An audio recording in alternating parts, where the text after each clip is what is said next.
Oh, so assuming we do it your way, when will you get the average? When will you get the cost analysis survey results? Middle of 2026. If I can do it in 1 week, magre-resign ka? Yes. O sige, call ako. Call ako. So, Mr. President, we will meet tomorrow. And I will bring an IT expert. You bring the list of the 160 hospitals and all of this case rate. Okay? Sinabi na natin government hospital, nililinaw ko na eh. Sinabi ko na, kung 960 may complication, yes or no, para matapos tayo. Di ba? Para matapos tayo. Mr. President, I think the Secretary wants to go back tomorrow. Let's just go back tomorrow. Let's have every day na lang to.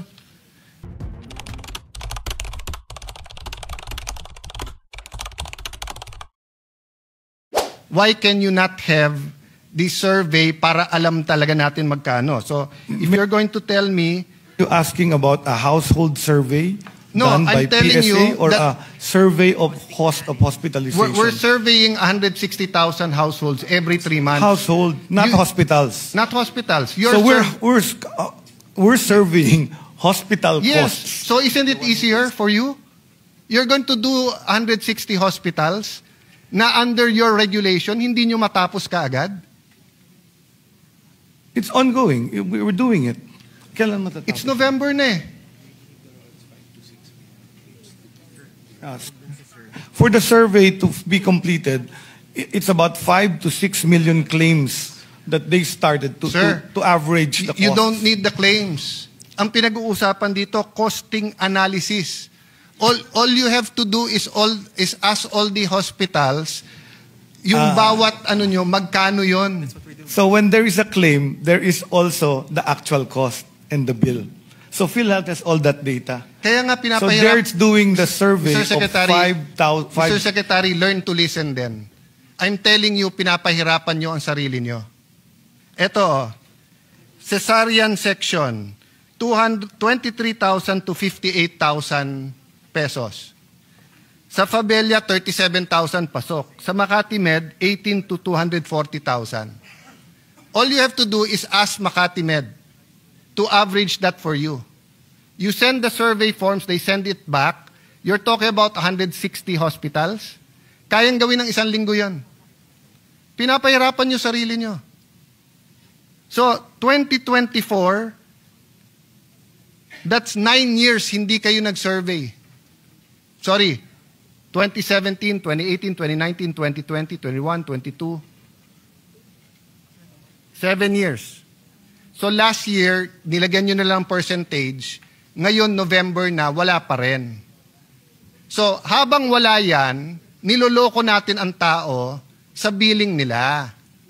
Kasi announce tayo ng announce na don't worry, may PhilHealth, lahat kayo, membro, may zero billing, may ganitong programa, etc. Litong-lito na sila. Diba? So why don't we simplify it? Oh, so assuming we do it your way, when will you get the average? When will you get the cost analysis survey results? Middle of 2026. If I can do it in 1 week, magre-resign ka? Yes. O sige, call ako. Call ako. So, Mr. President, we will meet tomorrow. And I will bring an IT expert. You bring the list of the 160 hospitals and all of this case rate. Okay? No, sir, hindi pwedeng tungo-tungo lang dito sa Senate. Seryoso tayong pinag-uusapan. Be here at 4 o'clock tomorrow? Can you be here at 4 o'clock tomorrow? PhilHealth, President? Yes, according to the PhilHealth President. Okay. The yes is okay. So my staff, please make sure. Oh, sir, do you acknowledge na yung present 80% nyo, marami pa rin doon ang sobrang kulang?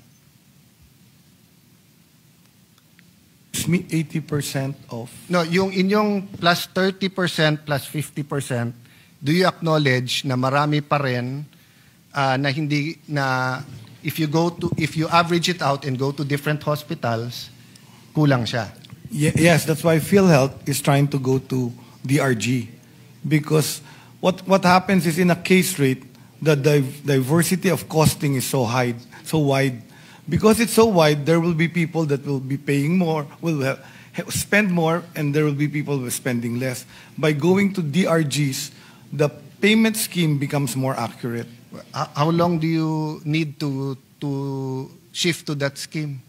Middle of 2026 to pilot the DRG.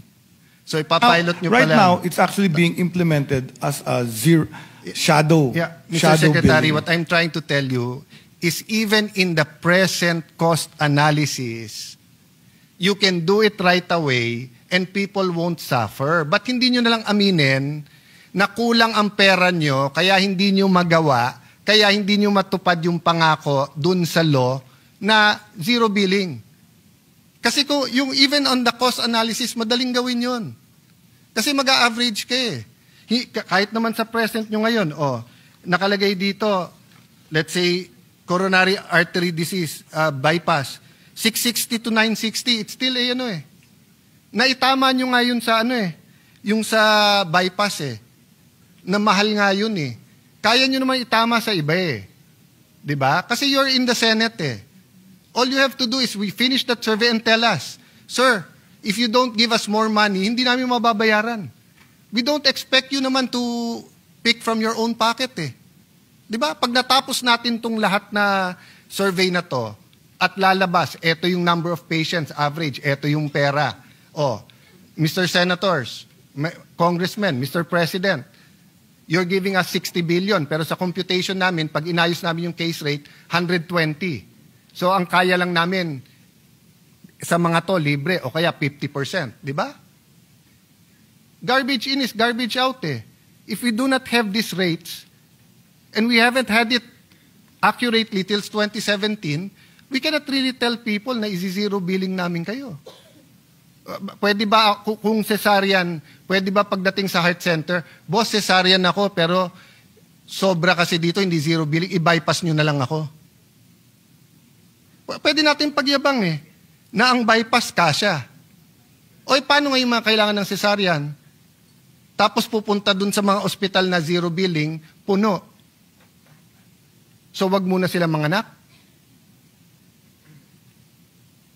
That's why there's frustration here. You don't give us straight answers Thank you very much. But healthcare is really complex, and No, health you're financing making it is complex. even It's more simple. complex. To simplify it to averages will make us create many errors. Okay. The standard deviation for an average will be wrong because different people will have different complications, and different people will have different costing Sir. in terms of care. So when you use an average, which is what the case rate does, this is exactly what we have. Sir. We have a problematic Sir, case. don't That's talk- why we're don't- going to the DRGs. I know what I'm saying. The DRGs are more specific in terms of reimbursement. And most countries have gone to a DRG payment system. Thailand, in fact, we're copying the DRG system of Thailand because they offered it for us free. If we copy the DRG of the US, they're asking us to pay. So the DRG is the direction to be able to pay patients more but accurately Sir. and without fraud. Sir, walang problema yon. Walang problema na shift DRG, walang problema magbayad, kopyahin nyo doon. Ang problema, 2017 pa, in the meantime, magsasuffer yung mga tao dahil walang pambayad at kung ano-ano sinasabi natin sa kanila. And don't tell me about complications. Because wala ka pa dyan, hindi ka pa chairman ng PhilHealth, meron ng rule yan Pagka bypass, no complication, eto yung babayad. Hindi kasama complication. Hindi ganun yung sistema dati. Ang sistema dati, bypass, no complication, eto yung bayad. Kung may complication, may dagdag yun. So, ngayon yung lulituin nyo kami na may complication. Kaya nga nakalagay dito, 660 to 960. I'm not proposing that you say this is 750. Kayo mismo nagsabi, 660 to 960. Etong 660 to 960, with complication to o wala? Excuse me, but Sir, I think just answer we're my getting question, please. confused because when you start to pay for complications, That's called the fee-for-service rate. We're going away from the concept Sir, that's not of what I'm universal talking health about. coverage. By law, it should be no copay. So that's what we're going to talk about. Should there be an amount of copay? And should the copay disappear? Because insurance will always pay what its money has in the bank. You cannot just keep increasing and then ask the complications to be paid. So the fairer way to, and many systems have studied this very well. So we're following what the other countries have done. No, to that's have a not the issue successful here. UHC. That's not the issue. The issue is what you're promising. Averaging Excuse me, Mr. is Secretary. erroneous. Excuse me, Mr. Secretary. You're not answering the questions I'm asking you, and we're interrupting each other. I will listen to you, you listen to me. Okay? What I'm telling you is we cannot promise people then not deliver. We cannot tell people no balance tapos may balance. That's why klinaklaro ko dito. And what I'm telling you is that even before, ang amount sa case rate, halimbawa sinabi cesarean or bypass, hindi kasama doon ang complication. So kung iniba nyo ngayon at ginagawa nyong complicated, that's up to you. But kailangan klaro yung sabihin natin sa tao. That's why I'm asking you a specific question. Etong bypass, 660 to 960 Z benefits package. Does that include kung meron complication sa kanyang bypass o wala? That's a yes or no question. It's supposed to, yes, it includes. Because now we're also zero balance billing. It includes? It includes. If they're in basic accommodation, it's included. We've discharged patients with leptospirosis from NKTI, 2 million pesos, zero. We've taken care of heart patients in heart center with complications, zero. Sir, so it's included in the zero balance. You're talking about the DOH. Nililito nyo na naman kami. Ito nga 660 to 960. Di ba, PhilHealth to. So at tinatanong ko lang to, etong 660 to 960. This is a Z benefit package. Yes, Z benefit package has a pre-approval. So you have to actually go to it, so the chances of having a complication are actually less. So what happens is, if there is a patient that wants to get a Z benefit package, they go to the PhilHealth, ask for a pre-approval, and then if they're approved for that Z benefit package, it will be done in a hospital that is accredited for Z benefit package. Okay, so not all hospitals have Z benefit packages. PhilHealth accredits them. Yes. So, ang haba-haba, hindi mo pa rin sinagot tanong ko eh. So, if patient A goes to heart center, pre-approved, okay, walang complication, 660, no problem, babayaran, di ba? No complication, 960 ang billing, babayaran, di ba? Oh, for one reason or the other, nagkaroon ng complication, naging 1.5 million. Babayaran ba yung mahigit sa 960? Hindi.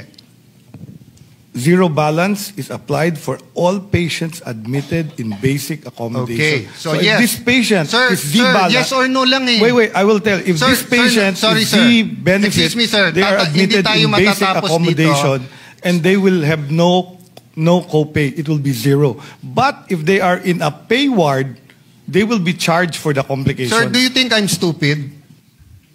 Paulit-ulit tayo kanina na sinabi na natin na ward eh, di ba? Sinabi na natin government hospital, nililinaw ko na eh. Sinabi ko na, kung 960 may complication, yes or no, para matapos tayo. Di ba? Para matapos tayo. Mr. President, I think the Secretary wants to go back tomorrow. Let's just go back tomorrow. Let's have every day na lang to. Simple-simple tanong ko sa iyo eh, para matapos tayo eh. Ayaw mo sagutin eh.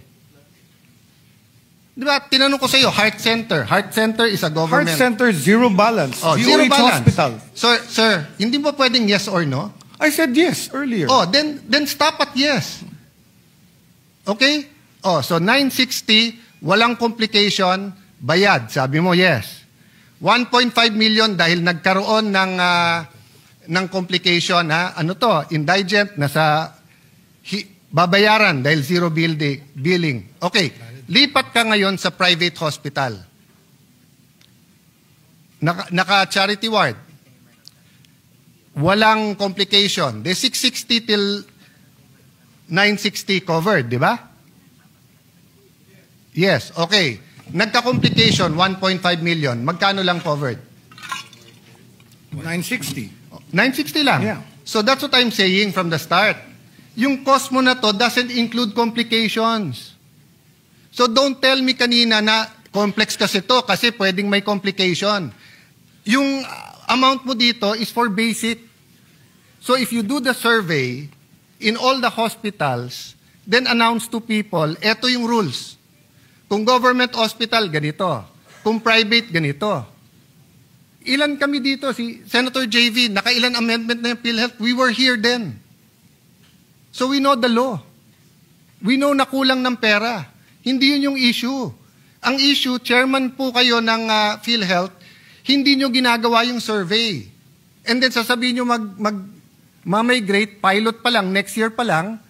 So in the meantime, each and every one of our constituents na may problema, hindi makapagpagamot. Oh, now answer me.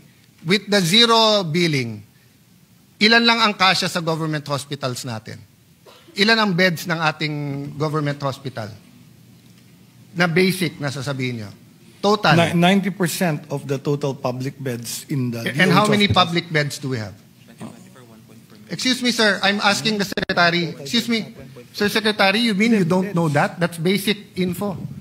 I keep changing because there are hospitals that increase their bed capacity by law. So the number is not Sir, a fixed number. By law and actual, there are certain things that daily you have to know. And nasa fingertips mo yan. No coaching.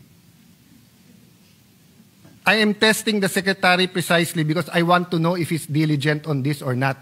You don't have to give me the exact. You can give me a ballpark. Oh, so more or less, ilan ang bed capacity natin? Sir, Mr. Sergeant of Arms, pakitanggal yung naka-black na jacket. Sinabi ko na no coaching eh. Please leave the room. So it's probably about 800. Suspended.